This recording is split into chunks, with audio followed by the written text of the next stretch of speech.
not a mere story, but a real, true event. It happened about 5 years ago. I came to the village after hearing the news of my aunt's passing. When I arrived, I saw that she had already left us and was buried in the graveyard. After the news of her death was announced through the loudspeaker, people began digging the grave. We arranged the bamboo poles for the grave from our bamboo garden. A relative of ours took charge of preparing the bamboo fencing and other things for the grave. After cutting the bamboo, he noticed that one of the bamboo poles was useless, so he used the half of it to make a high bamboo platform. Now, let's get to the main story. After the body was washed, shrouded, and the funeral prayers were offered, the body was brought to the grave on a bier. Once the burial was completed and prayers were said, the elders gave us 4 brothers the task of cleaning the bier with water. As we were carrying it, it felt as if someone was pushing the bier from behind. I was walking behind and assumed that the 2 brothers in front were playing around. I didn't say anything, but went home. When I arrived, I mentioned it to the others, saying that they had made the bier heavy and it caused me back pain. My elder brother got upset and said, "It was you who were pushing from the front, and now you're accusing us." We all were stunned when we heard this. This could have been the end of the story, but it was only the beginning.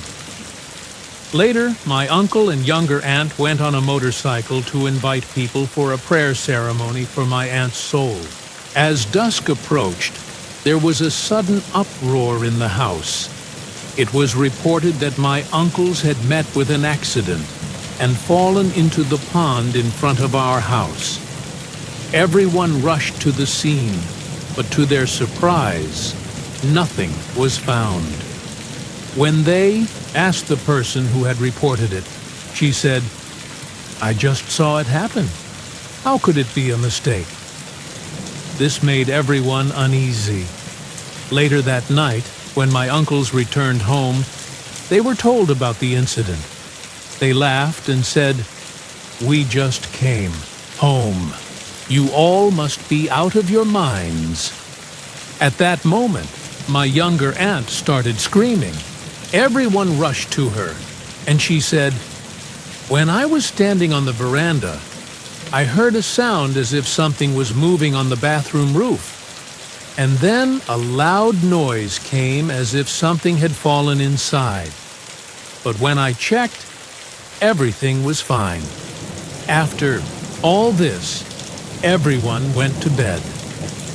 The next morning, we were woken by loud noises. When we got up and heard the news, we were all shaken. The man who had made the bamboo platform for the grave couldn't sleep that night. His wife screamed in the middle of the night, saying, "Someone grabbed my hand." He asked her what happened, and she said, "I felt a hand pulling me." He decided to leave the room, and as soon as they stepped outside, they saw his son's rickshaw moving back and forth between the trees. What was strange was that the rickshaw was locked, but it was moving on its own. They checked, and everything was in its place.